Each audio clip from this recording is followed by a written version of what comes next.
gostaria de citar, né, o doutor Luiz Fernando Falcão, ele é professor e chefe da disciplina de anestesiologia, né, de dor e medicina intensiva da Unifesp, é diretor de práticas médicas da Anestese. Anestese, a pronúncia é isso, professor? Doutor Falcão? Anestesia, né? Anestesia, ok, anestesia. É professor orientador da pós-graduação Instituto Centro, né, no mestrado e doutorado do Departamento de Medicina da Unifesp, diretor de Relações Internacionais, orgulhosamente da nossa sociedade brasileira, é doutor, né, em anestesiologia pela Unifesp, pós-doc por Harvard, é TSA-SBA, tem MBA em gestão e, né, e faz parte do conselho, né, é membro do conselho da World Federation, né, Society of Anesthesiology. É uma honra, tá, poder ter o senhor aqui, do senhor que eu digo, né, a gente sempre fala com referência por favor, respeitosa como senhor. você, como você, né, e para a gente é um marco, apesar de São Paulo e das experiências de todos vocês já serem há mais de 20 anos a prática com a cirurgia robótica, a gente vai iniciando o nosso processo, então ter essa referência de conhecimento, né, de partilha de vivência com quem a gente entende como referência, como o nome, né, da anestesiologia, é uma honra mesmo, tá? Seja muito obrigada por esse momento. Obrigado, Daniele, obrigado aos demais colegas, obrigado pela gentileza do convite, fico feliz, você viu que passaram 2 anos super rápidos, né? Fico feliz em estar com vocês aqui novamente. Peço desculpas de não conseguir presencial, né, para a gente poder fazer essa anestesia juntos, mas a agenda anda um pouquinho conturbada, mas eu acho que teremos oportunidades. Espero que o Íspera, com o Felipe Sim, Íspera. consegui. Uhum. Conseguiu? Sim, eu Tá estive bom. aí semana passada. Então, é só para eu poder até entender um pouquinho, a gente nessa próxima hora vai falar um pouquinho de entender, no hospital de vocês está chegando o primeiro robô, seria isso? Isso. Na realidade, a gente tem, né, em 2 hospitais, 2 centros de prática, um deles foi aquele que nós participamos, o Hospital de Clínicas, ele tem o Da Vinci, e o Hospital São Vicente agora adquiriu o Versius, a plataforma Versius. O né? Versus. Isso.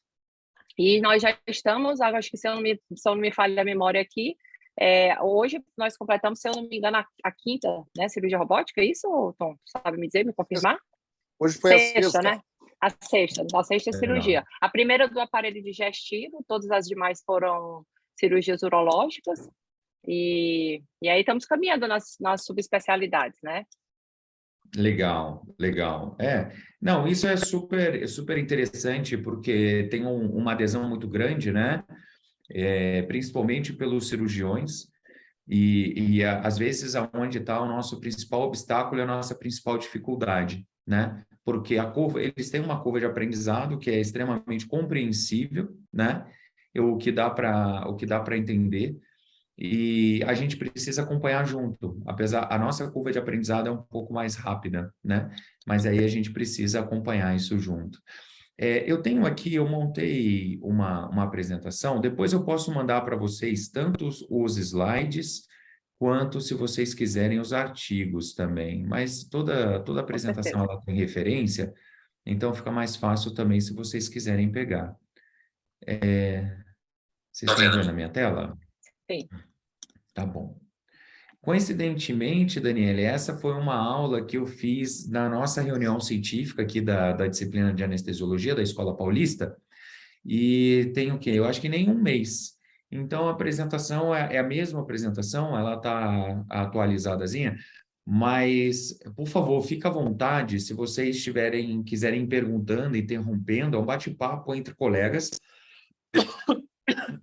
Vou pedir super desculpas porque eu vou tossir bastante. Eu estou saindo agora de uma infecção respiratória, então eu tô com bastante tosse, tá? Mas se vocês quiserem me interrompam, ou levanta a mão, ou pode abrir o microfone e interromper, não tem problema. Mas se quiser fazer a pergunta, a gente fazer um bate-papo no final, também tá ok. Bom, cirurgia robótica, né? A gente sabe que essa é a evolução. A gente está saindo da laparotomia a gente evoluiu para a laparoscopia, a robótica, que é uma laparoscópica, e a evolução até para o orifício único e depois os orifícios naturais. Quando a gente fala de orifício único, hoje a gente chega a falar até mesmo de equipamentos como este, que é um único trocáter, que ele abre câmera, pinça, tesoura, por um único trocáter, por um único orifício, né? Então, tudo se evolui para ser cada vez menos invasivo. E por que cada vez menos invasivo? Porque quanto menor a invasibilidade, menor é o grau de inflamação dos nossos pacientes, porque menor é a resposta neuroendócrino-metabólica desses pacientes. Quando a gente compara inicialmente laparotomia com laparoscopia, em colecistite, por exemplo, vários marcadores inflamatórios, como interleucina 1 beta, interleucina 6, aqui a bolinha escura são cirurgias abertas, bolinha aberta são cirurgias laparoscópicas. Veja que a gente tem menos inflamação.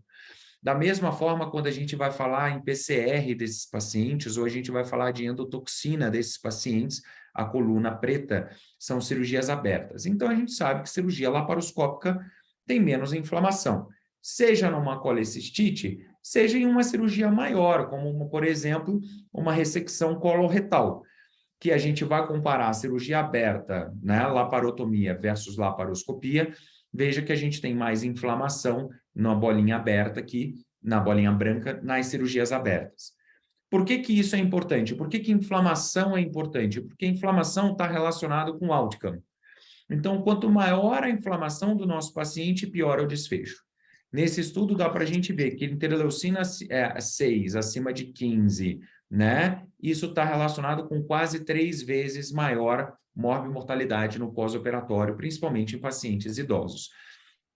E a gente está falando de pós-operatório, também está falando de pós-operatório mais longo. Por exemplo, aqui dias, quando a gente vai ver aqui avaliado em dia 90, né, 3 meses de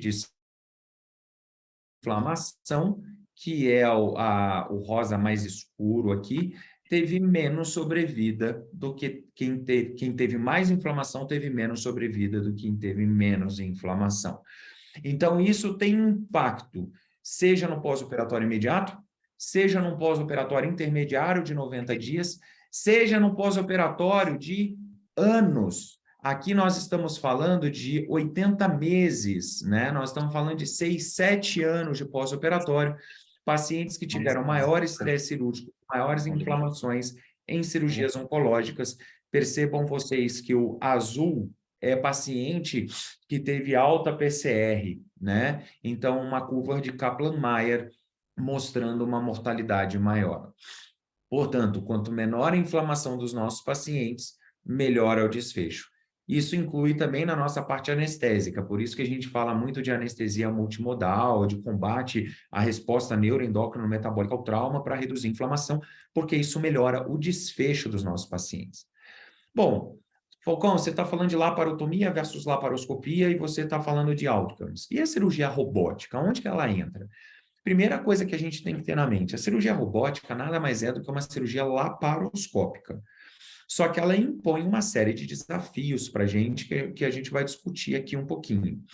Mas já tem alguns estudos que começam a comparar a robótica com cirurgias minimamente invasivas ou cirurgias abertas de pequena incisão. E os resultados ainda são meio conflitantes. De certa forma, eles dizem que a robótica ainda tem um pouquinho de menos inflamação do que as mini incisões. Mas a gente não tem nenhum estudo que mostra que robótica muda desfecho, tá? Então, esse é um primeiro ponto muito importante. Robótica não muda desfecho. Robótica, ele é marketing para o hospital, porque agora aquele hospital passa a fazer cirurgia robótica e o paciente vê de forma diferente. Os próprios cirurgiões veem de forma diferente. E o cirurgião, ele coloca isso como uma marca para ele, porque ele é um cirurgião que fez o Proctor, tudo, e que agora ele opera por robô. Mas muda desfecho? Não, não muda desfecho, tá? Tentam forçar a barra, e eu vou mostrar isso aqui, falando que robótica traz mais segurança, se traz mais segurança, ele poderia melhorar o desfecho. Mas não tem nenhum estudo que mostra que ele muda desfecho. Pelo contrário, robótica encarece muito a assistência. No entanto, que as operadoras de saúde não pagam cirurgia robótica. As operadoras de saúde, elas pagam a cirurgia robótica como fosse uma videolaparoscopia, né? E aí os trocáteres especiais lá muitas vezes cobram do paciente. Bom, mas está na moda, né? Robótica a gente está vendo crescer cada vez mais. Vamos contextualizar um pouquinho do ponto de vista histórico. Cirurgia robótica não é algo tão novo assim. Começou na década de 80, né? Já tem mais de 40 anos. E o primeiro robô surgiu em 85, que na verdade era para fazer biópsia estereotáxica. Então era um robô que fazia o posicionamento da agulha para fazer aquela biópsia de um tumor cerebral. Depois, em 88, ele chegou na urologia.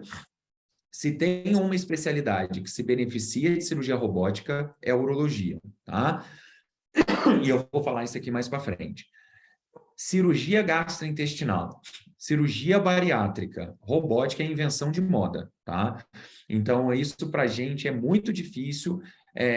Já pacientes obesos já são pacientes mais complicados e não se justifica operar por robô um paciente bariátrico, sendo que hoje em dia a curva de aprendizado dos cirurgiões bariátricos por videolaparoscopia é excepcional. Na década de 90, chegaram nas cirurgias ortopédicas. Em 94, surgiu um primeiro robô, que era um robô para segurar a câmera. Então, eu vou mostrar uma foto, mas era um braço fixo que ele só segurava a câmera e que ele fazia ajuste. Em 99, chegou na ginecologia. E aí, nos anos 2000, que passou a ser o boom, porque foi a primeira vez que o robô surgiu para uma cirurgia com telepresença. E a telepresença é dentro da própria sala de cirurgia. O cirurgião está no dock, né, no console, e o robô está docado no paciente. Então, isso já passou a ser uma cirurgia por telepresença, né? Em 2005, o FDA as cirurgias ginecológicas. Nisso, a Sociedade Americana de Ginecologia, ela mesma já se manifestou há mais de 10 anos, falando que a cirurgia robótica laparoscópica substituía a laparoscopia convencional, ou procedimentos vaginais para doenças ginecológicas benignas. Quando falada em mioma, por exemplo, a cirurgia robótica ela pode ser favorável em casos de alta complexidade ou com fibrose pélvica, que vai ter dificuldade na videolaparoscopia. Mas para endometriose, por exemplo, tempo de cirurgia e desfecho são semelhantes às cirurgias laparoscópicas. Por que eu coloco isso aqui? Porque muitas vezes a gente cai no que eu falei. O colega cirurgião, ele quer operar por robô, né? E ele tem uma curva de aprendizado, isso não muda o desfecho. Isso requer um pouco de paciência nossa, né? Porque eu vou falar aqui alguns dos grandes desafios, isso requer uma paciência nossa, e também é importante que a gente coloque o cirurgião no nosso barco e que o cirurgião também entenda alguns pontos que podem ser prejudiciais ao paciente. Porque antes, uma cirurgia que levava 1h30, ele passa a levar 6 horas, 5 horas na fase inicial, né? Quando ele está começando a operar. Mas até ele chegar numa curva de aprendizado de fazer uma prostatectomia em 40 minutos, vão muitos anos e muitos casos, né? Hoje, a cirurgia robótica ela é aprovada para isso tudo de especialidade. A gente tem aqui, eu não coloquei, mas tem até cabeça e pescoço, né? Cirurgia robótica de cabeça e pescoço, o que impõe uma série de desafios. Bom, vamos ver então, vamos falar um pouquinho quais são as vantagens da cirurgia robótica, porque não é possível, né? Tem que ter alguma vantagem. Primeira grande vantagem, o cirurgião ele passa de uma visão bidimensional para uma visão tridimensional. Então, esse é um momento que o cirurgião, antes, na laparoscopia, que ele enxergava na televisão, façam isso, que é legal. Sentem lá no console, peça para dar uma olhada. Vocês vão ver que é algo tridimensional. É um videogame, realmente é muito legal e a qualidade é muito boa. Segundo, ele tem uma melhora mecânica importante para o cirurgião, porque ele acaba com um efeito chamado fulcro. O que é o efeito fulcro? Numa cirurgia videolaparoscópica, quando você entra com o trocáter, se você quer levar a sua pinça para a esquerda, você tem que movimentar a sua mão para a direita. Isso faz muita diferença. Essa é uma das principais pontos da curva de aprendizado de um cirurgião na videolaparoscopia. Ele quer levar a pinça para a esquerda, ele tem que jogar a mão para a direita, né? Já na robótica, isso não acontece. Na robótica, a pinça é a mão dele. Se ele quer jogar a pinça no canto superior direito, ele joga a mão no canto superior direito. Então, esse efeito de fulcro acaba. Além dessa, com essa melhora mecânica, tem um segundo ponto. Você acaba com o efeito fulcro e você ganha graus de liberdade. Porque a pinça de robô, ela tem 7 graus de liberdade. Então, ela não só rotaciona, ela faz antero-posterior, mas ela também faz látero-lateral. E ela também, ela quebra a pontinha dela. Então, para a cirurgia pélvica, na prostaté, que você tem um ambiente um espaço muito pequeno para operar a próstata, porque a pelve, ela não dilata com pneumoperitônio, porque ela é osso. Então, esse grau de liberdade ajuda muito o cirurgião. Terceiro ponto, e isso é uma coisa interessante, ela, de certa forma, normaliza a qualidade dos cirurgiões depois de um certo nível de treinamento. A gente sabe que tem cirurgiões muito habilidosos e cirurgiões nem tanto habilidosos. E na robótica, ela meio que normaliza isso. Os cirurgiões, eles ficam com o mesmo grau de habilidade. Por quê? Porque ela estabiliza o tremor e ela minimiza o erro. Imagina numa videolaparoscopia, aqui você tem um trocáter e o fulcro, a pele, é isso aqui preto. Quando você desloca esse trocáter 1 centímetro na tua mão, você deu uma tremidinha e você deslocou um pouquinho o trocáter. Essa distância na sua mão, por mais que ela seja mínima, lá na ponta, no paciente, passa a ser uma distância muito grande, né? Do tamanho do trocáter. E no robô, ele compensa isso. Então, se você... Ele tem um cálculo onde ele normaliza esse tipo de movimento. Então, do que mostra que você, de certa forma, equaliza esta característica, né, de qualidade do cirurgião. Um quarto benefício é a questão ergonômica. A gente muitas vezes fala, isso é besteira, né? Isso é para dar conforto para o cirurgião. É para dar conforto para o cirurgião, e está certo, né? A gente, quando faz a nossa anestesia, se é uma cirurgia de 5, 6 horas, a gente não tem momento que quer ficar sentado na nossa cadeira. Se a gente tira a nossa cadeira da sala e fala, pá, você vai fazer essas 5, 6 horas de anestesia em pé, a gente vai ficar desconfortável. Então, por que não? Imagina um cirurgião que fica com o trocáter fazendo um movimento do ombro, do punho, né? E a partir de agora ele senta numa posição ergonômica. Então, sim, isso é importante, né? Isso traz maior ergonomia, e aí eles querem extrapolar, dizendo que essa ergonomia poderia trazer maior segurança, mas não tem nenhum estudo que mostra isso. Bom, quais são os tipos de robô que existem, então? Primeiro, tem os robôs que seguram a câmera, como eu falei, está em desuso. Depois que surgiu o robô com telepresença, esses que só fazem, seguram a câmera e focam, praticamente não estão sendo usados. Hoje, os sistemas que estão sendo usados são sistemas com imersão, com telepresença, né? E aí tem 2 famosos, né, Daniela? O que você falou, o Versus. E qual é a característica do Versus? A característica do Versus é que os 4 braços dele são independentes, tá? E existe o Da Vinci, que é o mais famoso, né? Que ele tem um console próprio e o braço, ele é em conjunto. Só para a gente ter uma ideia, o Da Vinci ele cresceu muito. Quem é investidor do Da Vinci é a JP Morgan, né? Então, é uma empresa de capital aberto, né? A Da Vinci. Se você quiser comprar ações dela, você pode. Esse aqui é um relatório deles financeiro, agora de janeiro de 2023. Vejam que foram quase de 2 milhões de cirurgias no ano passado. Ao total, só a plataforma Da Vinci já fez mais de 11 milhões de cirurgias. Publicação que cresce cada vez mais, só o ano passado foram 3 mil publicações, mas se somam mais de 34 mil.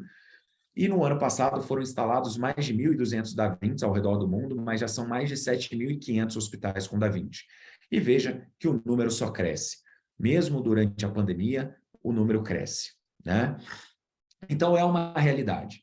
A gente vai encarar e a gente vai fazer anestesia para robótica. Querendo ou não, isso vai ser uma realidade nossa. Então, vamos fazer uma agenda agora na anestesia, focada para a robótica. Vamos discutir o que a gente tem que ver na avaliação pré-anestésica.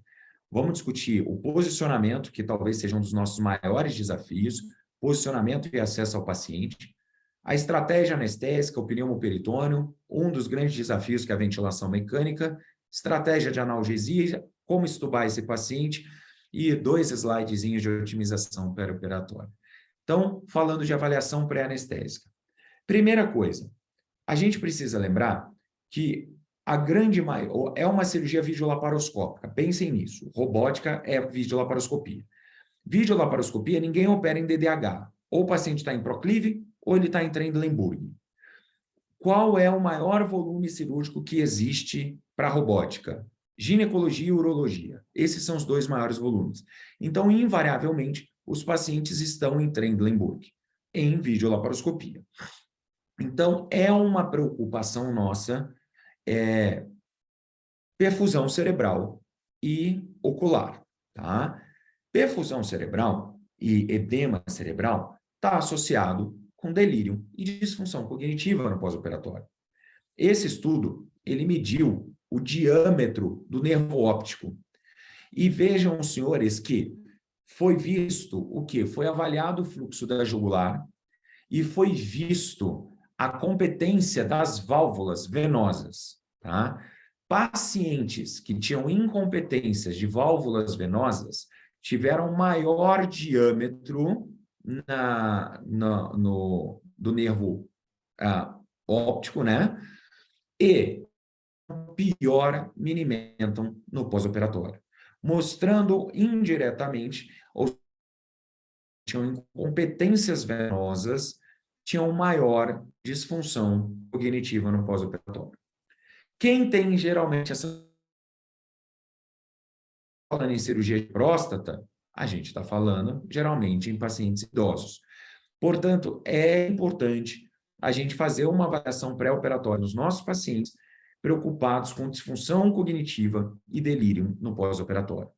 Disfunção cognitiva e delírio é a avaliação que a gente faz, né? Então, quais são os fatores de risco? Os pacientes idosos, pacientes que já têm demência, pacientes de baixo nível cognitivo, idoso frágil, né? Pacientes que já têm depressão, disfunção visual. E aí a gente vai tomar medidas para evitar disfunção cognitiva no pós-operatório, né? São todas as medidas que a gente já tomaria em qualquer outra situação. Aqui na robótica, vale a pena trazer o cirurgião para o nosso barco, principalmente nesta fase que vocês estão vivendo, que é explicar para o cirurgião, olha, esse paciente ele é idoso, esse paciente ele tem alto risco de disfunção cognitiva e delírio no pós-operatório. Não dá para ficar enrolando no robô 4, 5, 6 horas uma cirurgia que ele faria em menos tempo. Não estou dizendo que é para a gente ficar apressando o cirurgião, mas ele precisa entender isso, né? E a gente precisa tomar as medidas no intra e no pós-operatório. Esse paciente, se ele usa prótese auditiva, ele tem que usar no pós-operatório, óculos, hidratação adequada, analgesia adequada, vale a pena deixar esse paciente sondado para não fazer bexigoma, janela aberta para ele poder ver o que é dia e quando é noite. Então, tomar os cuidados gerais, aqui eu coloquei um slide que é um resuminho disso, né? Tomar os cuidados gerais para disfunção cognitiva e delírio no pós-operatório. Uma segunda preocupação que a gente tem na cirurgia robótica, que ainda envolve o STEP Trendelenburg, né? Que é esse Trendelenburg acentuado, que é a disfunção visual no pós-operatório. Durante a cirurgia robótica, durante o pneumoperitônio Trendelenburg, esses pacientes aumentam a pressão intraocular. Este aumento de pressão intraocular, a gente sempre pensa, pode causar cegueira no pós-operatório? Pode, é raro, mas pode. mas não é tão raro o paciente ter disfunção visual leve no pós-operatório. Se a gente fizer uma campimetria desses pacientes, a gente vai ver que esses pacientes têm alteração visual no pós-operatório. Então, pacientes que usam óculos, pacientes que têm alto grau, eles precisam ser avisados que eles podem piorar a função visual no pós-operatório. E esse aqui foi um estudo que a gente publicou ano retrasado, foi a tese de doutorado de um aluno que eu orientei. Veja que fatores de risco para disfunção visual no pós-operatório, e aqui não era cegueira, é disfunção visual leve, é aquele paciente que tinha 2 graus em cada olho e foi para 2,5, né? Veja que a duração da cirurgia faz diferença. Aumenta em 25% a chance de disfunção visual o maior tempo cirúrgico, tá? Então, essas são 2 preocupações do ponto de vista de avaliação pré-operatória que faz sentido a gente ficar de olho. Segundo ponto, posicionamento. Aqui já começa a entrar os nossos grandes desafios, né? Como eu falei, a grande maioria das cirurgias robóticas são em Trendelenburg. E acontece que estes pacientes em Trendelenburg, eles não podem movimentar 1 centímetro na maca. Ele não pode deslizar. Diferente de uma cirurgia videolaparoscópica, aonde a gente coloca em Trendelenburg, quando a gente vai ver o paciente deu uma escorregada na maca, não tem problema. Na cirurgia robótica não pode. Esse paciente não pode deslocar 1 centímetro, porque o robô, ele é docado. E pelo fato do robô ser docado, se esse paciente desliza, o robô não mexe, portanto, rasga o paciente, né? É por isso que é o tamanho estresse na fixação desses pacientes.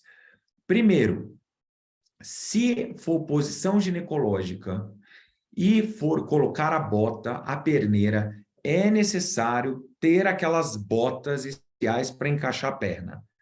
Não use aquela perneira que só apoia a panturrilha de mesa. Não é possível que um investimento de 15 milhões de reais num hospital, eles não comprem para colocar as pernas, né? Porque esses apoios de perna de litotomia pressiona a panturrilha. E pelo fato do tempo cirúrgico ser aumentado neste momento, esses pacientes podem fazer síndrome compartimental da panturrilha, tá? Então, tem que ter a bota. Tome cuidado se for colocar ombreira, por causa da distensão do plexo braquial. Geralmente, a preferência é colocar faixa ao redor do tórax. Só que eu não preciso nem dizer para os senhores que a colocação dessas faixas no tórax traz um desafio enorme na ventilação mecânica. Essa é uma foto de um paciente meu, que ele ia ser operado robô. Olha a faixa que estava ao redor do tórax. Então, quando for posicionar, porque quem faz o posicionamento? Geralmente é a enfermagem, né? Que quando coloca um robô, não sei se essa é a realidade de vocês, mas tem uma enfermeira do robô, né? Que ela fica especializada no robô. Então, ela que lidera esse posicionamento do paciente, protege as extremidades, protege braço e coloca a faixa. Colocou a faixa, nós precisamos testar a ventilação mecânica. A gente tem que ver quanto que mudou de complacência pulmonar ou que aumentou o pico da ventilação. Porque às vezes a gente vai precisar falar, olha, tem que afrouxar um pouquinho, porque não dá para ventilar.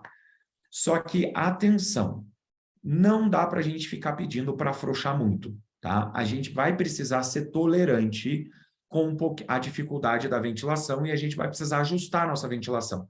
Porque senão a gente fala, não, afrouxa, afrouxa, afrouxa, para deixar normal a ventilação e esse paciente vai deslizar. Então, ele não pode, tá? Uma característica interessante é você ter sacos antiderrapantes na parte de baixo, ou você ter colchão de casca de ovo, que não está aparecendo aqui, mas que ele também tem uma característica antiderrapante. Como eu falei para vocês, se for ficar com a perna aberta, colocar nesta bota, não colocar naquele apoio de panturrilha. braços protegidos, e o braço, perceba que ele está todo envolto com esse casca de ovo, tá?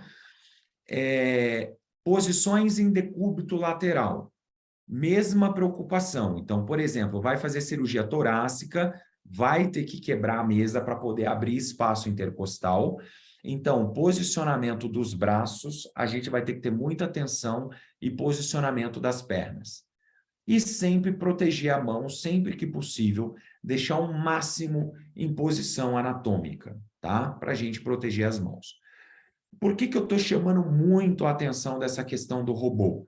Porque tem uma coisa que eu sugiro vocês fortemente a implementarem, que chama isso, time-out de posicionamento. A gente, no nosso checklist de cirurgia segura, a gente tem o sign-in, a gente tem o time-out e a gente tem o sign-out, né? Que é antes de começar a anestesia, antes de começar a cirurgia e ao finalizar a cirurgia. No robô, nós temos um quarto passo, que é o time-out de posicionamento. A partir do momento que o robô estiver docado e que começar a cirurgia, a gente não tem mais acesso ao paciente. Não tem.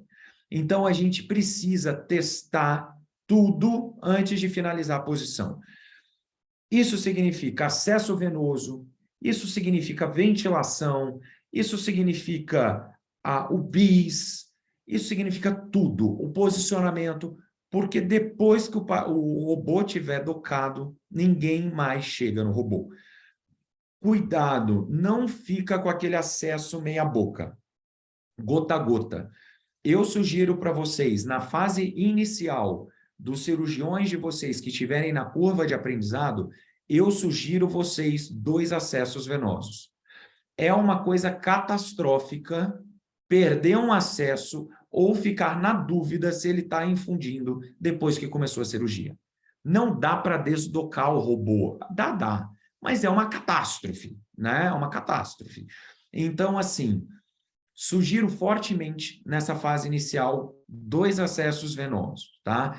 Então, checar se a mesa, o controle elétrico da mesa está funcionando, checar os posicionamentos, a almofada, se está no ombro, entre a perna, se os braços estão acolchoados, o paciente está bem fixo, se ele não vai deslizar, o plexo braquial que eu já falei, o aquecedor, se ele está funcionando, fixar bem a manta térmica para não correr risco de soltar do aquecedor. Os cabos, extremamente importante, porque vai colocar o eletrodo, né, o eletro, o cabo passando na face, então não pode, então deslocar aquele cabo. Todos aqueles detalhes que a gente fala para o R1, né, a gente precisa relembrar aqui. E eu digo isso porque numa cirurgia convencional, às vezes a gente não dá tamanha importância, mas a gente tem um acesso à cabeça, a um braço do paciente. No robô não tem. Lembrar que quando o robô estiver acoplado, o paciente está bloqueado. Está bloqueado.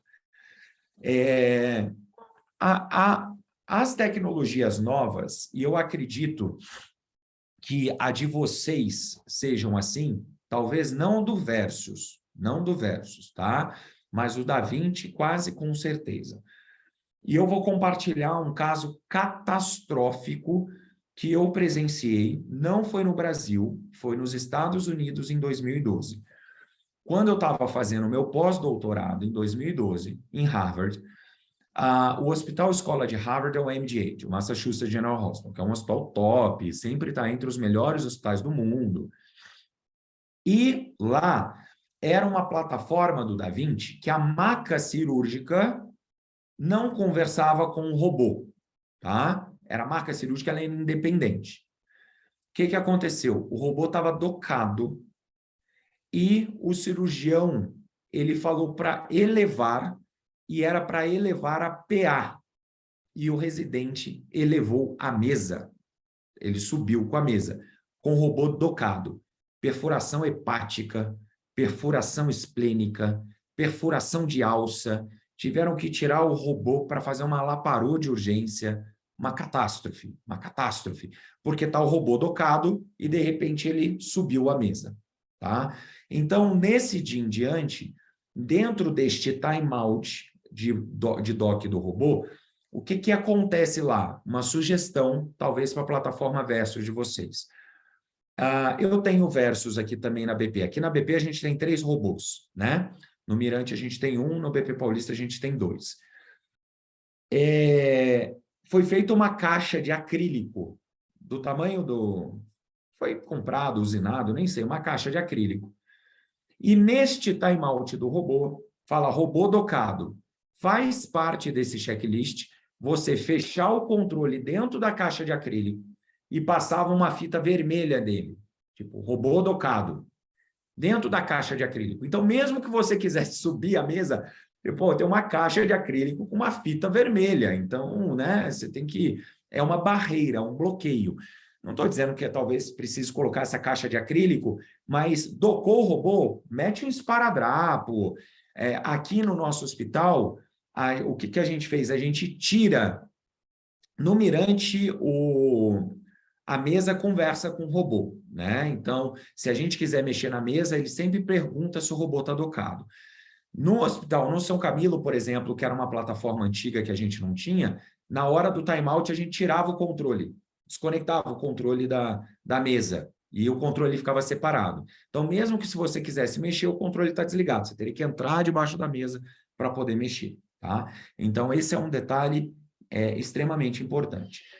Então, aqui, deixa eu ver se consigo tirar o som, só para poder mostrar o processo de DOC, né? Vocês já têm aí 6 cirurgias, então vocês já sabem como funciona, mas, primeiro, a enfermagem prepara o robô, ela entra com quase 1 hora de antecedência antes na sala de cirurgia, ela coloca os campos, todos os sacos estéreis no robô, fica de 1 a 2 cirurgiões em campo, fica a instrumentadora em campo, porque precisa trocar as pinças do robô, e o cirurgião principal que fica depois no console.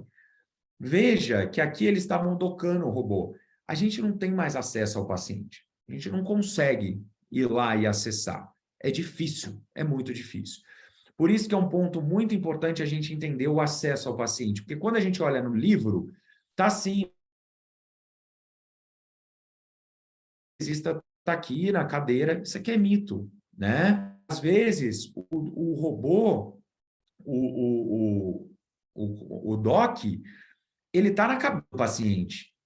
Depende do como o cirurgião opera. Às vezes, ele está entre as pernas. Beleza, estando entre as pernas, às vezes a gente ganha um espacinho aqui na cabeça. Às vezes. Na grande maioria das vezes, o robô está lateral. Mas mesmo um robô lateral, vejam vocês que o meu acesso ao paciente é meio difícil. Portanto, 2 acessos. Extensão. Eu, particularmente, coloco 2 extensões de 120, tá?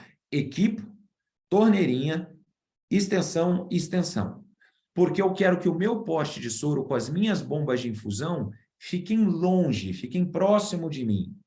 E isso eu vou mostrar aqui um slide, eu vou ter que ter em mente, porque na hora que eu for fazer anestesia, eu tenho um espaço morto enorme quando eu injeto uma droga, né? Porque eu estou falando de 2 metros de espaço morto para chegar a droga até o paciente.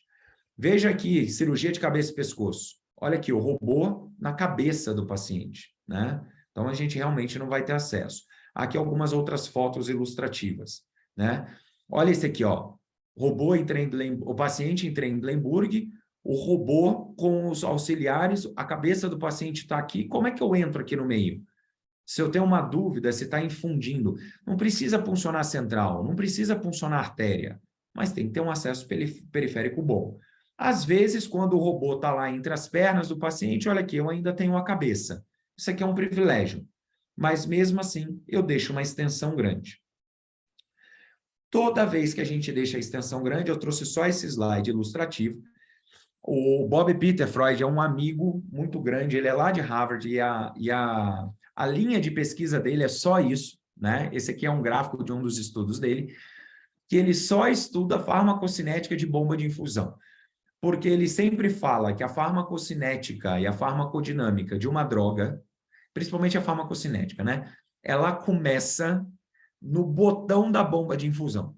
Então, se o seu Propofol está com um alvo de 1,5 e você aumenta de um alvo para 2, a gente precisa aqui entender que até chegar isso no paciente, né? Vai um tempo, tá? E é aí que a gente tem aquelas nossas anestesias montanha-russa, né? Principalmente em droga vasoativa. Então, vai fazer venosa total, mesmo que você coloque 2 perfusosete, coloca lá no Polifix na entrada do braço. Não coloca na torneirinha aqui perto do seu equipo, senão o espaço morto é muito, muito grande. Sempre lembra disso, do momento que a gente injeta até chegar no paciente, vai um tempo considerável. Aqui, o que eu quero ilustrar? Quando eu falo de acesso ao paciente, pessoal, está vendo esse braço movimentar? Esse braço movimentar, a cabeça do paciente está aqui, ó. Essa mão do cirurgião aqui, estava a cabeça do paciente. Por que eu estou dizendo isso? Essa é uma desvantagem do robô. O cirurgião principal que está no DOC, lá no 3D, movimentando os braços, qual é um problema do robô? Ele não tem sensibilidade tátil. Ele não sabe se está duro ou se está mole. Então, quando ele mexe o braço, ele faz um movimento para mexer o braço do robô, para mover a pinça, mas ele não sabe se ele está batendo num obstáculo. E existe relato de paciente com fratura de maxilar, com paciente com fratura de úmero pelo braço do robô, porque o cirurgião mexeu, esse braço bateu no paciente e fraturou o osso do paciente. Existem relatos na literatura. Então, muito cuidado quando o paciente estiver em Trendelenburg, que ele está operando a pelve, que os movimentos, ter certeza que o rosto do paciente está longe.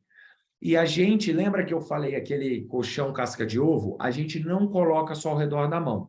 A gente coloca também ao redor do braço para justamente proteger esse braço de qualquer movimentação que seja uma movimentação um pouco mais intempestiva, né? Então, a proteção do paciente aqui é essencial. Tomar muito cuidado em relação a isso. Bom, em relação à estratégia de anestesia, né? Estratégia anestésica. Esta revisão para a anestesia venosa versus inalatória. Não tem diferença. Novamente, é uma cirurgia videolaparoscópica, né? Então, querer atribuir ao robô uma diferença da nossa técnica não mudou desfecho. Só que o que é interessante da técnica anestésica é o seguinte, lembra que eu falei do aumento da pressão intraocular? Olha que interessante, alfa-2 agonista, dexmedetomidina, diminui a pressão intraocular desses pacientes. Então, vai ao encontro da nossa anestesia multimodal, nessas cirurgias robóticas, naqueles pacientes que têm risco de disfunção cognitiva, naqueles pacientes que vai ficar em posição de Trendelenburg durante muito tempo, faz sentido a gente fazer alfa-2 agonista, dexmedetomidina, para diminuir pressão intraocular desses pacientes, tá? Pneumoperitônio. Pneumoperitônio é uma cirurgia videolaparoscópica. Então, a gente tem que lembrar que o pneumoperitônio mais a absorção do CO2 leva a alterações cardiovasculares, porque diminui o retorno venoso por compressão e dos vasos abdominais esplâncnicos, que gera a redução do débito cardíaco. A absorção do CO2 aumenta a frequência cardíaca por vasodilatação, pode acontecer vasodilatação e pode gerar arritmia. Já do ponto de vista respiratório, a gente sabe que o pneumoperitônio eleva o diafragma, e isso causa telectasia pulmonar, uma alteração da ventilação perfusão por shunt, e esses pacientes podem desaturar.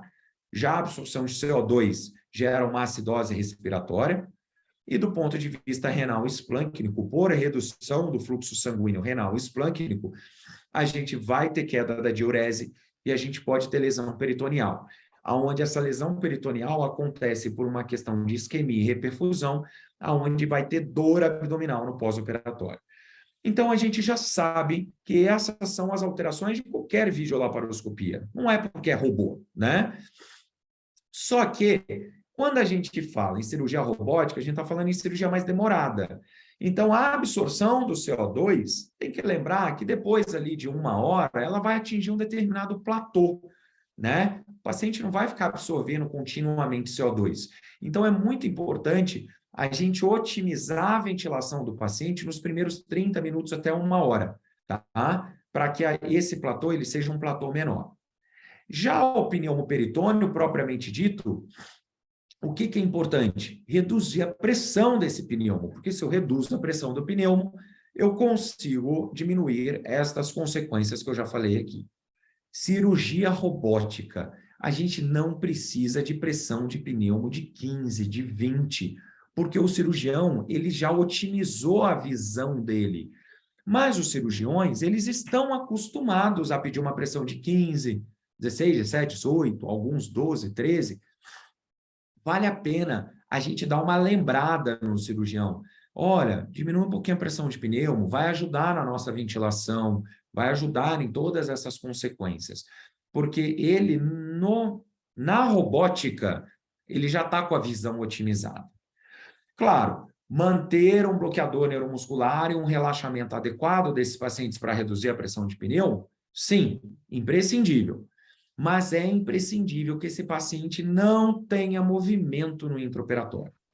E não ter movimento significa até mesmo incursão diafragmática. Esse paciente não pode fazer esforço para respirar. Muito menos, claro, mexer um braço, né? Se movimentar na maca, porque a gente já amarrou o paciente na maca, então a gente tem que tomar cuidado. Aí a gente pergunta, Falcão, mas então eu preciso fazer bloqueador, infusão contínua nesses pacientes? Não precisa, não precisa. Se a gente tomar cuidado com o gerenciamento do bloqueador neuromuscular, não precisa colocar uma bomba de bloqueador, tá?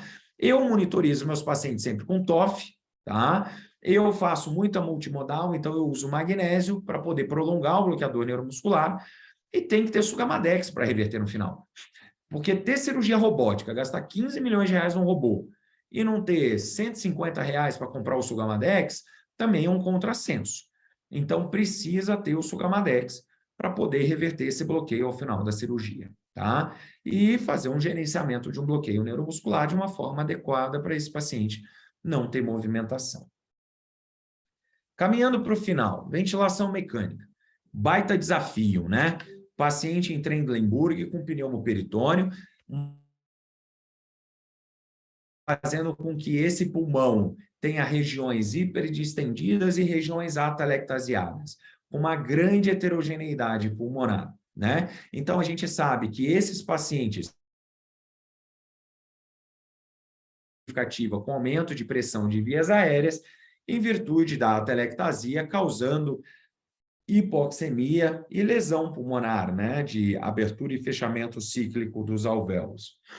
Tem N estudos na literatura, nem precisava disso tudo, mostrando que na cirurgia robótica a alteração da mecânica pulmonar é maior do que na cirurgia videolaparoscópica, geralmente por causa do maior tempo cirúrgico. Então, veja que aqui nesses gráficos em Kendall, em cinza, perceba que a pressão de pico é maior na robótica e a complacência é menor na robótica, né, do que comparando a uma videolaparoscopia convencional. Esse estudo do Ari Serpaneto, na verdade, ele foi orientador de doutorado de uma colega da Valéria, eu fui até da banca do doutorado quando ela defendeu. Eles avaliaram 900 pacientes e mostrou que a complicação pulmonar no pós-operatório em cirurgia robótica chega a 20%. Então, a gente não pode menosprezar. Pacientes de alto risco, 22,5%. Paciente de baixo risco, 12%. E o que é alto risco e baixo risco? Um ariscate acima de 26. Então, vale a pena no pré-operatório também avaliar, fazer o ariscate do paciente para disfunção pulmonar no pós-operatório. Mas minha ventilação mecânica é fator determinante? Nesse estudo, eles não acharam um parâmetro ventilatório que fosse determinante nisso, né? É multifatorial. Multifatorial porque, como eu disse, a gente vai ter regiões não dependentes hiperidistendidas, gerando inflamação, e regiões dependentes atelectasiadas, gerando inflamação. Então, o ideal é gerar uma ventilação que a gente tenha maior homogeneidade pulmonar. Então, qual é a maneira de se ventilar esses pacientes que a literatura hoje preconiza? Esse estudo aqui já tem alguns anos que mostra em cirurgias laparoscópicas, mostra que ventilar controlada a pressão mostrou melhor complacência, melhor oxigenação, com menor inflamação pulmonar. Só que a gente sabe que ventilar a pressão, às vezes você entrega um volume de 200 ml, às vezes você entrega um volume de 800 ml, né? Então, o ideal é ventilar esses pacientes a pressão, mas com volume garantido, modelo PCV-VG, né? Se os ventiladores de vocês tiverem essa modalidade, essa seria melhor, porque PCV-VG, ventilação controlada a pressão com volume garantido, reduz pressão de pico e melhora a complacência pulmonar desses pacientes. Falcão, você ventila PCV-VG? Nas salas que a gente tem robô, eu não tenho PCV-VG. E eu, particularmente, não gosto de ventilar a pressão, porque a oscilação do volume, às vezes, é muito grande. Eu prefiro ventilar volume. Posso ventilar volume? Posso. O que eu faço quando eu ventilo a volume? Eu mudo a minha relação em Zs, que era de 1:2, para 1:1. Quando eu mudo a minha relação em Zs 1:1, vejam aqui que eu reduzo, ó, vou dar o play nesse vídeo, vejam que esta curva, que era a relação 1:2, eu tiro a resistência pulmonar, passando a ventilar 1:1. E a teoria é fácil, eu não sei se tem colega residente aqui, mas lembra que ventilação controlada a volume, o fluxo é constante. Então, se você está ventilando o paciente, por exemplo, se você está ventilando com volume corrente de... aqui, ó, vamos pegar esse exemplo. Um volume corrente de 500 ml, uma frequência respiratória de 10 por minuto, uma relação em Z de 1:2. Uma frequência respiratória de 10 por minuto, meu ciclo respiratório tem 6 segundos, né? Então, a relação 1:2 significa 2 segundos de ins, 4 segundos de ex. O que eu falei para esse ventilador? Eu falei, ventilador, coloque 500 ml de volume corrente em 2 segundos. Foi essa a ordem que eu dei. Então, o meu fluxo ele é constante, 250 ml por segundo. Neste exemplo. Portanto, não interessa o que acontece com o paciente. Se ele está com pneumoperitônio, em Trendelenburg, meu fluxo é 250 ml por segundo. Mas se eu mudo a minha relação 3 segundos de ex. Então, eu divido 500 ml em 3 segundos. Meu fluxo é menor. Se meu fluxo é menor, eu não bato o pico de pressão. Essa é a forma que eu ventilo. Tem estudo que já mostrou que a gente fazendo relação em Zs de 1:1 e relação em Zs invertido, 1,5:1, a gente diminui a inflamação pulmonar também. E a ventilação é mais simples. Ah, mas eu não posso causar aprisionamento aéreo, gas trapping, auto-PIP. Veja, a gente está ventilando um paciente restritivo. Ele é um paciente que está com uma faixa no tórax, que ele está em Trendelenburg e que ele está com pneumoperitônio. Então, eu preciso aumentar o tempo para ele inspirar, porque a expiração é rapidinha. É um paciente restritivo. Então, é muito raro causar auto-PIP. De qualquer forma, a gente monitoriza, né? Se eu configurei um PIP para ele de 10 e ele está lendo 12, da onde saíram esses 2 a mais? É um aprisionamento aéreo da minha ventilação. Aí eu mudo a minha relação em Zs. Falando então da PIP, em cirurgia robótica é recomendada a utilização de PIPs maiores. Vejam vocês, quando comparado 0, 5 e 10, PIP de 10, eu tenho menor driving pressure e eu tenho maior complacência pulmonar. Em cirurgia robótica, em Trendelenburg, quando individualizado o PIP pela tomografia de impedância, veja que o valor médio ideal é ao redor de 15. A PIP de 15 gera uma melhor oxigenação desses pacientes e uma maior homogeneidade pulmonar. Lembra que eu falei que a ventilação é heterogênea? Eu quero homogeneizar? Então, quando a gente individualiza a PIP, e agora aqui colocando um outro fator confundidor, que é a reposição volêmica, é melhor eu fazer PIP individualizada, 10, 12, 14, uma reposição volêmica restritiva. Quando eu associo PIP individualizada com uma reposição volêmica restritiva, eu tenho melhor função pulmonar no pós-operatório. Então, reposição volêmica restritiva, PIP, otimizada, tá? Otimizada para o menor driving pressure. Nas cirurgias robóticas, eu, particularmente, já começo com 8. No intraoperatório, passo para 10, 12, individualizo com menor driving pressure. Quando a gente associa isso com ventilação à mecânica protetora, um baixo volume corrente, um volume corrente de 6 ml, a gente tem melhor distribuição da ventilação desses pacientes, menor driving pressure. Então, essa é a mensagem geral para a ventilação mecânica. Estratégia de analgesia. Estratégia de analgesia, tem artigos que discutem, né? Será que a anestesia, a estratégia analgésica para uma cirurgia robótica diferencia da laparoscópica? Não. Então, artigo de revisão, assim, o que você faz para a sua laparoscopia? Você faz hack com geral? Talvez hack com geral na robótica seja uma boa, tá? Você passa peri, você faz peri com catéter, é a sua técnica com geral, a depender da cirurgia? Talvez seja uma técnica boa. Você faz eretor da espinha com geral? Talvez para a robótica também seja uma boa. Então, não muda muito. A sua estratégia analgésica é o que você faz na sua laparoscópica. A gente sabe que a hack tem bloqueio simpático, o paciente pode ficar mais hipotenso, a peri já não. Só que isso é uma individualização geral, né? A gente já faz isso no dia a dia, a depender dos nossos pacientes. Qual é a dica para extubação? Terminou a cirurgia robótica, principalmente nessa fase inicial dos cirurgiões de curva de aprendizado, que demoram muito. Não esqueçam de fazer o teste de vazamento, o leaking test. Desinsufla o balonete antes de acordar o paciente e extubar o paciente. Desinsufla o balonete, vê se tem escape aéreo. Olha, conjuntiva, vê se não está edemaciada. Se o paciente tiver com aquele edema de conjuntiva, se o paciente tiver com edema de via aérea, se ele tiver com pletora facial, se ele tiver relativamente edemaciado, pode ser que seja uma boa manter esse paciente entubado até o dia seguinte para reduzir esse edema, porque corre risco da gente extubar esse paciente. Então, se o paciente estiver muito edemaciado, mantenha o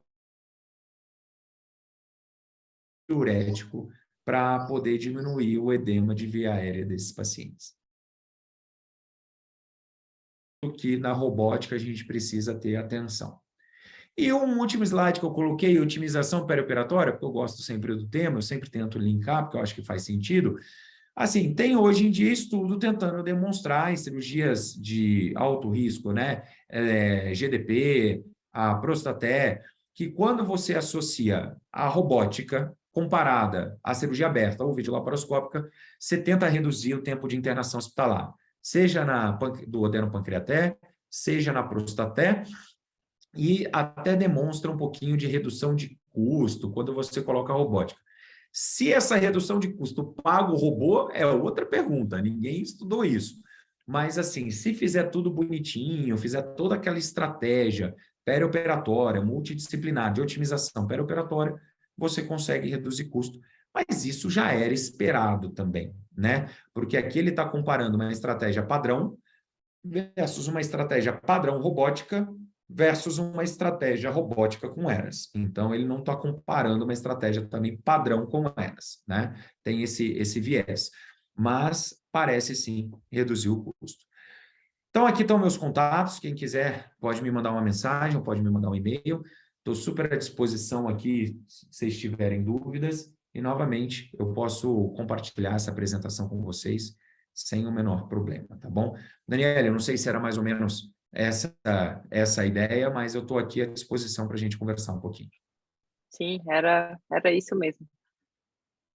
Eu queria abrir as perguntas, né? Se alguém tiver alguma dúvida para perguntar, alguma coisa, tirar, principalmente os meninos que começaram, iniciaram agora, se tem algum questionamento, se viram algum grau de dificuldade, né? Para a gente poder partilhar a experiência, né? Com quem tem mais gains do que a gente, né? E aprender sempre.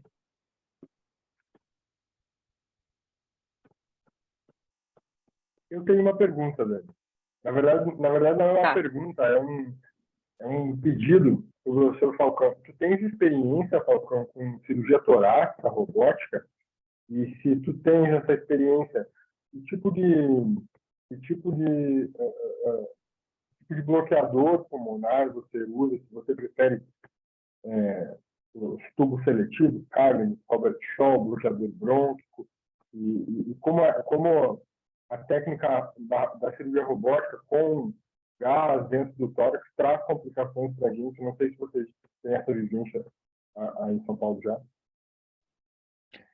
Eu, particularmente, tenho um pouco a experiência, eu já anestesiei uma vez só a robótica, a torácica robótica, tá? Tem um colega aqui, o Guilherme Avalone, que ele tem muita experiência, que ele tem um cirurgião que ele atende, que faz muita torácica robótica. Eu faço rotina, né? E eu, se não me engano, ele não usa bloqueador brônquico, não. É a Broncocat, Robert Shaw, tá? Sempre à esquerda, raramente a gente usa a direita, 99,9%, e não foge de um padrão de robótica, pelo menos esse que eu anestesiei, não foge de um padrão de cirurgia torácica, tá? Não foge desse padrão, nada assim muito especial, sabe? Pelo menos nesse caso que eu fiz. Mas eu não sou a pessoa mais indicada, eu fiz um caso só, o Guilherme Avalone, ele tem uma experiência grande nisso. Ele tem uma experiência grande. Não teria que, aí eu teria que ver com ele. Eu posso até me informar, perguntar para ele e depois devolvo. Perfeito, obrigado. Imagina. Tem uma Uma pergunta dúvida. aqui no Eu, chat. Pode falar, né? a minha, na realidade, é saber se vocês, no serviço principalmente de academicista, né, que existe, se existe a prática da rotina de fazer ultrassom de bainha de nervo óptico para quando você tem suspeita de edema. E se tem Não. alguma medida, além das medidas de posicionamento e cuidados protetoras, porque alguns colegas que eu acompanhei nesse período que eu estive aí até tem de rotina usar manitol, quando acho que o tempo cirúrgico ultrapassa 4 horas. Se isso, até onde eu vi, né, não tinha evidência científica nenhuma, seria muito mais de empírico, né?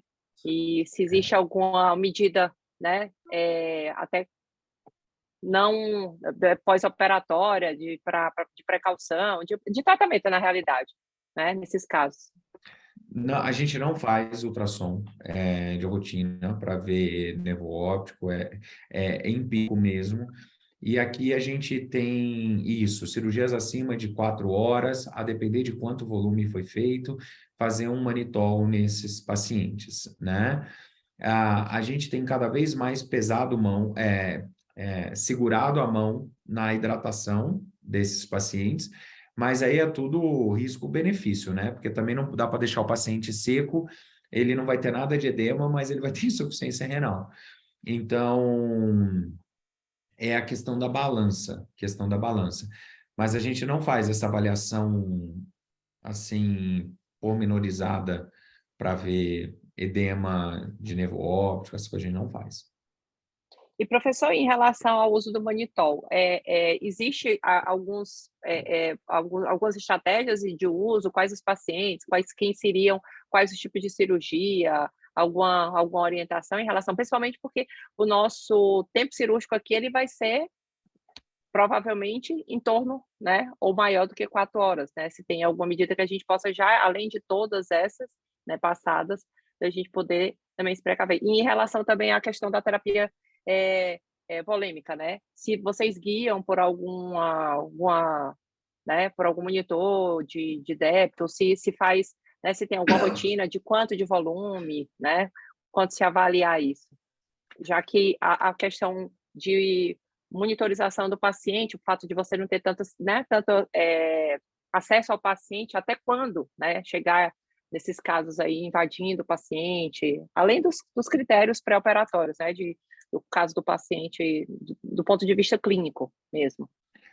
A gente tem uma rotina de usar monitor de fluido responsividade. A gente sabe que, mas está em pneumoperitônio, mas já tem estudos mostrando validação do delta, né? Então, começou a cirurgia, a gente usa a plataforma do EV1000. Começou a cirurgia, a gente faz o pneumoperitônio, vê quais são os parâmetros de saída e a partir dali a gente guia, tá? Então, a gente tende a fazer reposição volêmica guiada por metas mesmo.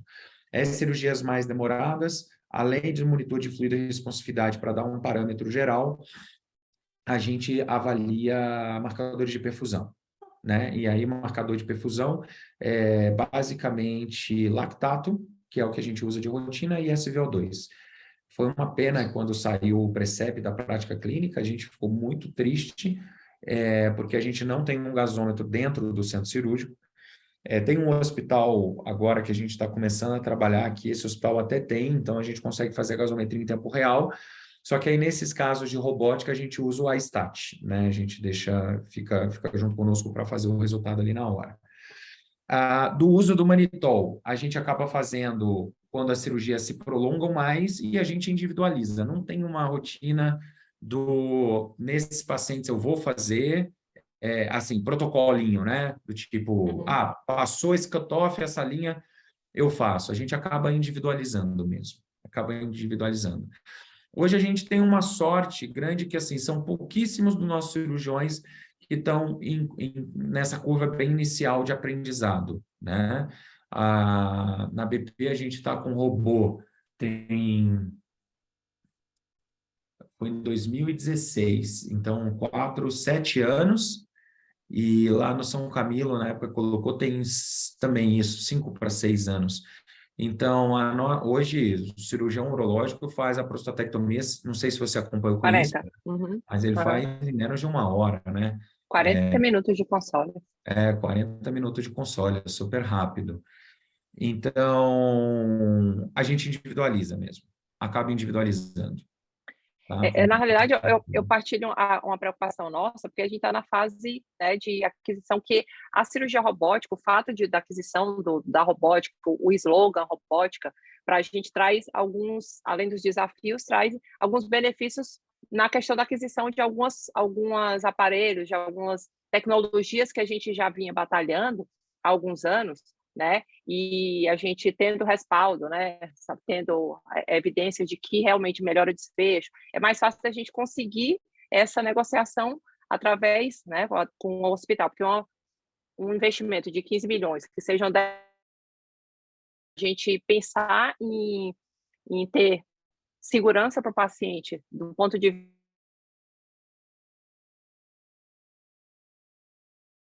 meio um contrassenso, meio inadmissível.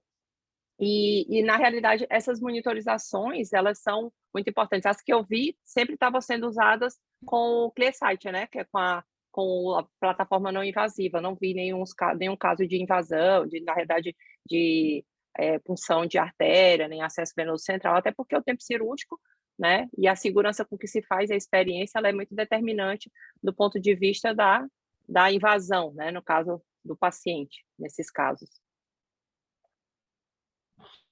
Exato. Boa noite. Tudo bem? Boa noite. Bom.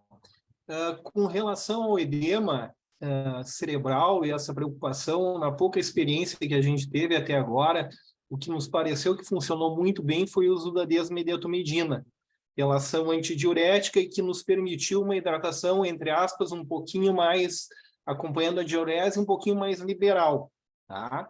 Usamos em infusão contínua em torno de mais ou menos 0,5 por quilo por hora, né? A minha pergunta é, o senhor usa direto a desmedetomidina em infusão contínua, faz em bolos, e aproveitando uma segunda em termos de monitorização do relaxamento, mantém relaxamento moderado, profundo ou PTC zero?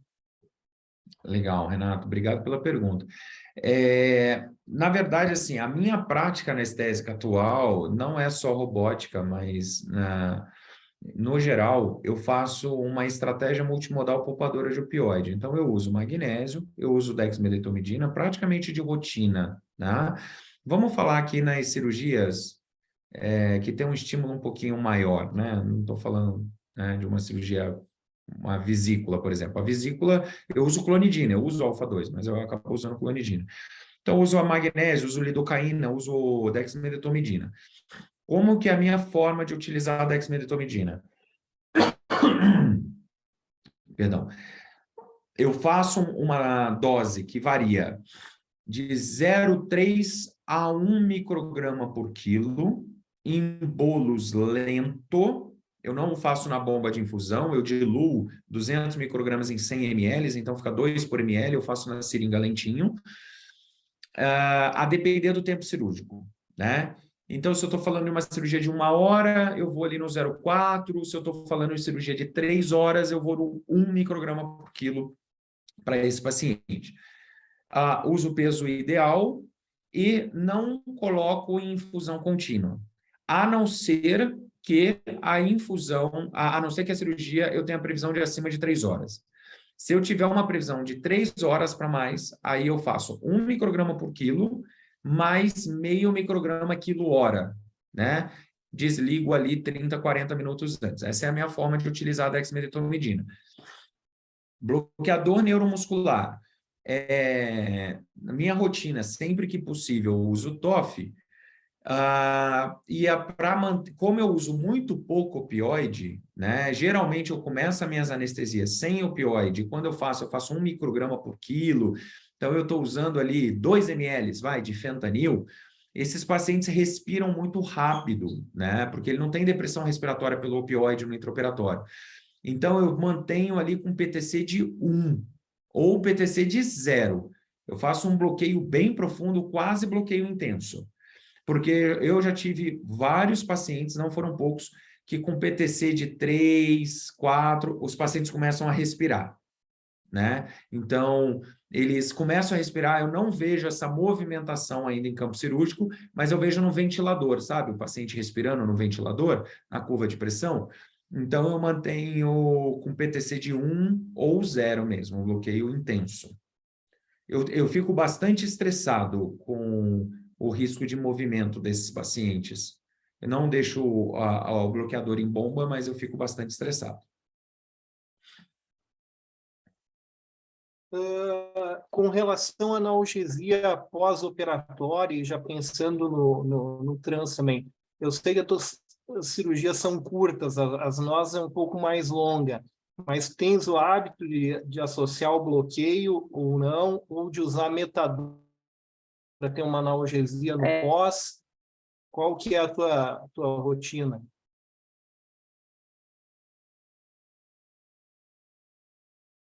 Em geral, tá?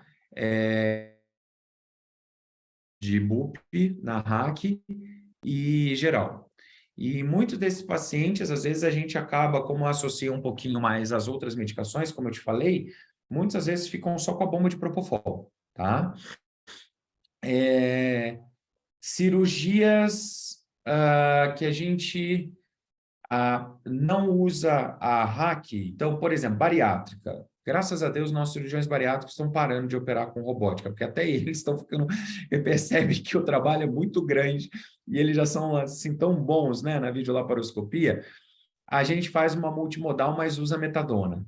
0,1 por quilo no início da cirurgia. Na verdade, o momento que eu faço a metadona é na hora que insufla o pneu. Mas isso eu faço também não sendo robótica, tá?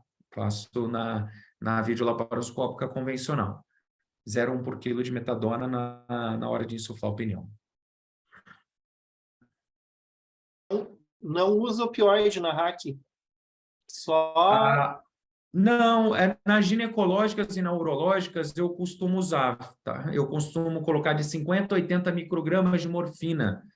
E esses pacientes vão ficar sondados, né? Sim. Então, eu costumo nesses pacientes usar, sim. Ok.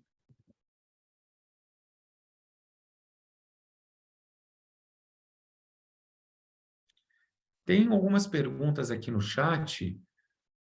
A colega Júlia, ela perguntou sobre a acidose respiratória, se é importante a retenção do CO2 com necessidade de uso de carbonato. Não. Aí, Júlia, é o seguinte, a acidose respiratória, na verdade, assim, o aumento do ETCO2, para mim, ele é um marcador importantíssimo em todas as cirurgias videolaparoscópicas, como marcador de inflamação peritoneal. O peritônio ele é uma barreira real, não era para passar nem CO2 por ele, ou passar muito pouco. Então, se a gente, que seja a videolaparoscopia convencional, se a gente está tendo que correr atrás com a ventilação por causa do CO2, porque o ETCO2 está subindo, o peritônio desse paciente está desprotegido, ele está tendo muita inflamação, e esse paciente muito provavelmente vai ter dor no pós-operatório. Então, o CO2, para mim, ele é um marcador muito importante nesse sentido. Por isso que eu já faço, antes de insuflar o pneumoperitônio, eu já faço anti-inflamatório, eu já faço a dexametasona e eu já faço o alfa-2 agonista, antes de insuflar o pneumo. E ajusto a ventilação. Então, é bem raro a acidose respiratória. Posso te dizer que praticamente não tem, assim. Tem um colega que pergunta sobre ultrassom de carótida, se eu tenho experiência, não tenho, né? Ultrassom de carótida para avaliar os pacientes no pré-operatório. Ele também perguntou sobre o uso do BIS, como tem sido respondido a taxa de supressão no trem prolongado. De fato, isso é algo importante, isso nos preocupa, né? Novamente, não é mais a minha realidade ter esses pacientes com trem muito prolongado, mas a taxa de supressão, para mim, ele é um alvo, né? Ele tem que estar sempre zerado. Então, é uma preocupação, mas aqui eu não vou saber te dizer se nessas cirurgias muito longas, se esses pacientes vão apresentar aumento da taxa de supressão. Falcão, boa noite. Oi, tudo bem? Tudo bem. Falcão, a nossa experiência é bastante pequena ainda, né? Nós participamos de uma cirurgia em Porto Alegre, duas aqui em Passo Fundo. Você falou sobre o pneumoperitônio, de manter abaixo de 15, que não necessitaria do cirurgião uma pressão maior para que ele operasse, diferente da videolaparoscopia. Uma coisa que a gente notou, não sei se você concorda, o pneumoperitônio um pouco maior de 15, entre 15 e 20, ele permite que tenha um menor sangramento cirúrgico pelo colabamento dos vasos. E a gente notou numa das cirurgias que o colega pediu para diminuir um pouquinho o pneumoperitônio e realmente o sangramento foi bem diferente do que estava antes. Então, isso aí prolongaria mais o tempo cirúrgico nessa curva de aprendizado do cirurgião. Eu não sei se você concorda. Não, concordo, Washington. Né, que aumentar a pressão de pneumo até 18 reduz sangramento. Acima de 18 já não faz diferença, né? A gente nunca utilizou desse artifício, tá? Então, aumentar muito a pressão de pneumo para a redução de sangramento, sabe? Isso não é, dos nossos cirurgiões aqui, essa não é uma prática comum. Essa não é uma prática comum. Eu nunca tive a experiência de um cirurgião que fala, vou aumentar a pressão porque está sangrando, né? Mas está descrito na literatura, sim. Está descrito na literatura. Aqui o nosso combate é sempre o inverso, reduzir a pressão de pneumo. Reduzir a pressão do pneumo. Até porque é isso que você falou, esse colabamento de capilares plânqunico é o que vai causar isquemia, né? E causando a isquemia, sim, vai causar a lesão de isquemia e reperfusão da inflamação. E isso na alça intestinal da translocação bacteriana, isso no peritônio da inflamação peritoneal. Inclusive renal, né? Exato, também pacientes que já têm claudicação renal, né? Sim. Falcão, uma outra situação é a infiltração dos portais, pensando na analgesia pós-operatória, né? Não só da pele, como do peritônio parietal, né? Isso é importantíssimo se o paciente não tiver AC, né? E o que é muito importante em relação a essa técnica é infiltrar no início da cirurgia. Isso eu sou meio chato, sabe? Eu sempre peço para o cirurgião com jeitinho, eu falo, você já pode infiltrar aqui no início. Ele sempre reclama, né? Pô, mas no início eu infiltro no final. Aí eu tenho que explicar, olha, mas infiltrar no final, né? Então, assim, e eles aceitam, de boa. Mas infiltrar no início é importantíssimo. Obrigado. Imagina. Com relação ao sulfato de magnésio, uma dose de ataque inicial de 30 a 50 e mantém de hora em hora, não repica, tem que ser feito antes do primeiro estímulo, né? A primeira dose, ser preemptiva. Isso. Dose de 30 a 60 miligramas por quilo de peso ideal, eu faço 40, tá? Eu coloco no primeiro... Já teve muito paciente que eu fazia em bolos depois da indução, até hoje em dia eu coloco no primeiro soro, que vai dar ali sempre 2,5 gramas, né? Cirurgias com grande estímulo álgico ou cirurgias maiores, eu coloco em infusão contínua. Praticamente assim, eu vou dizer, 99% dos meus pacientes recebem magnésio, tá? Então, nessa dose no soro em bolos. E eu corro sempre o primeiro soro aberto, porque eu também não gosto de fazer antibiótico em bolos, né? Eu coloco nesse primeiro soro, tudo. Agora, cirurgias de estímulo álgico maior, eu faço 40 por quilo antes da incisão e deixo 5 miligramas quilo-hora de infusão durante toda a cirurgia.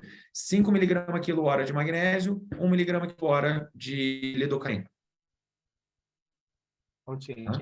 Eu faço até na mesma solução, porque tem farmacocompatibilidade, então eu não sou de 500 ml, eu coloco 2,5 gramas de magnésio, eu coloco 500 miligramas de lidocaína.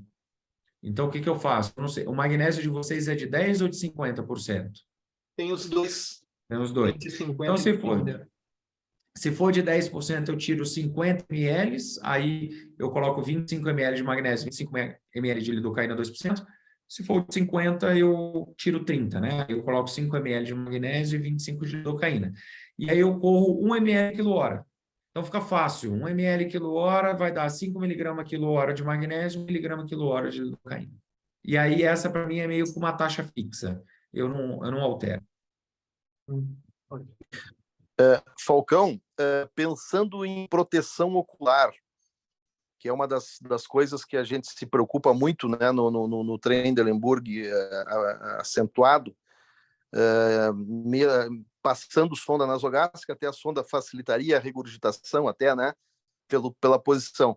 Você tem alguma sugestão sobre proteção ocular, além da rotina que se faz, de pomada, micropore, alguma outra proteção? Quando você fala proteção ocular, você fala de lesão extrínseca? De úlcera de córnea por regurgitação de suco gástrico. Tá. Então, isso é importante. Você chamou atenção aqui de uma coisa importantíssima. Obrigado. Eu acho que eu vou acrescentar isso que eu já tive caso de colega, porque como o paciente está isolado e você não vê o paciente, quando o paciente estava com face regurgitada. Eu sempre tenho uma rotina de colocar o site com algodão, tá? Então, isso quase todos os meus pacientes também, não é só a robótica, não. Então, eu fixo com o Opsite com algodão, porque eu vedo bem o olho, né? O Opsite, ele veda completamente.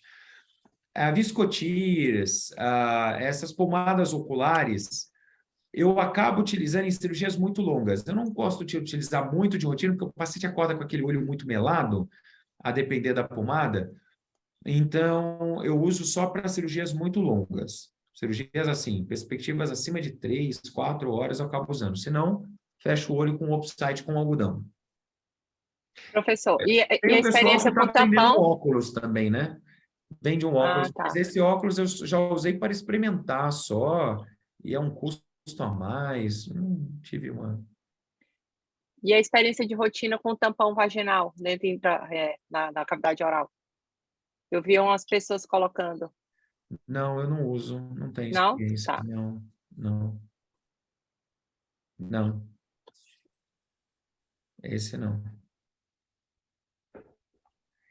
Aí tem mais uma pergunta aqui. Qual alvo usa de pressão arterial? 90, 95 sistólica, 60, 65 de média? Minha pressão arterial alvo é não reduzir mais do que 20% da pressão de base desse paciente.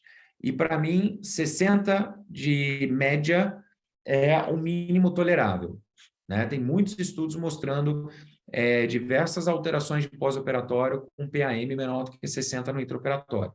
Eu não faço anestesia hipotensora, não faço. Eu não sou aquele anestesista que fica ali com 8x4, né? Fica 55, de média, eu não faço muita anestesia hipotensora, não. Meus pacientes, eles costumam ficar normotensos no intraoperatório. Isso para qualquer paciente também, não é só robótica, não.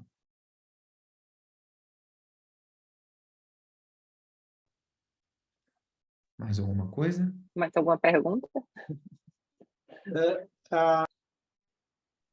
A ketamina tem lugar na tua anestesia multimodal? Tem lugar como single shot numa dose de 0,15 por quilo antes da incisão. Mas vou dizer para você que não são em todos os pacientes, é intermitente, e vários colegas já me falaram que eu precisaria usar em infusão contínua. Como eu uso muitas medicações e que têm efeitos sinérgicos bons, eu não sei se colocar a ketamina em infusão contínua vai bagunçar um pouquinho a minha anestesia.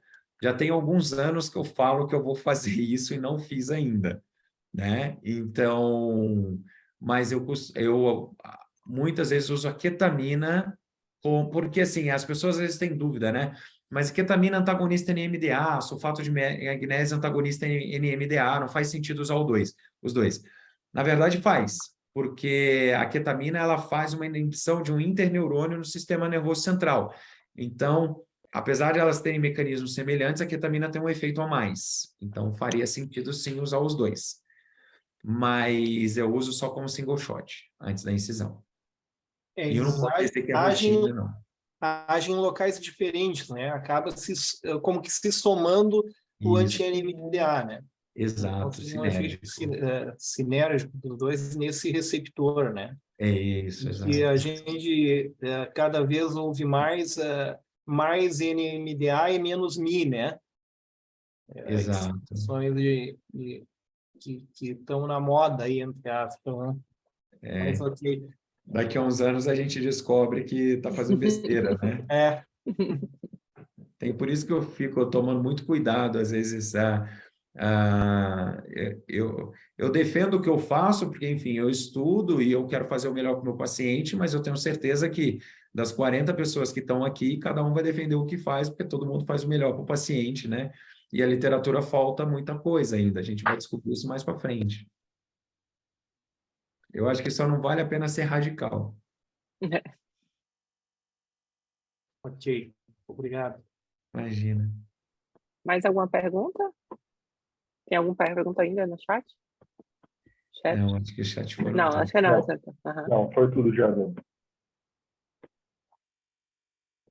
a gente queria agradecer, professor, mais uma vez a sua disponibilidade, excelente aula, né? Sempre acrescentando, partilhando conhecimento conosco, sempre muito disponível, né? Em relação a essa difusão do conhecimento. É uma honra, né? Volto a dizer, é uma honra para a gente aqui, como representante da Copanest, como colega, né? E como aluna, né? Sempre buscando estar perto aprendendo com quem a gente pode aprender, né? E difundindo esse conhecimento. Muitíssimo obrigada mais uma vez mesmo, em nome de todos nós. E é muito especial para a gente ter a sua presença, tá? Imagina, olha, eu que agradeço super o convite de vocês, né? A presença aí de mais de 40 pessoas nesse dia à noite. Estamos todos aprendendo, né? Aqui a gente também está aprendendo muita coisa todo dia. Se vocês desenvolverem algo aí novo, que seja interessante, dessas perguntas mesmo que surgiram, que eu não tive resposta, peço também que compartilhem, porque eu sempre falo que conhecimento compartilhado, ele não é dividido, ele é multiplicado, né? Então, vai um aprendendo com o outro. Mas muito obrigado. O que eu puder contribuir mais um pouquinho aí, se eu tiver algo aqui que eu puder contribuir, com certeza eu estou à disposição, tá? Obrigado a vocês pelo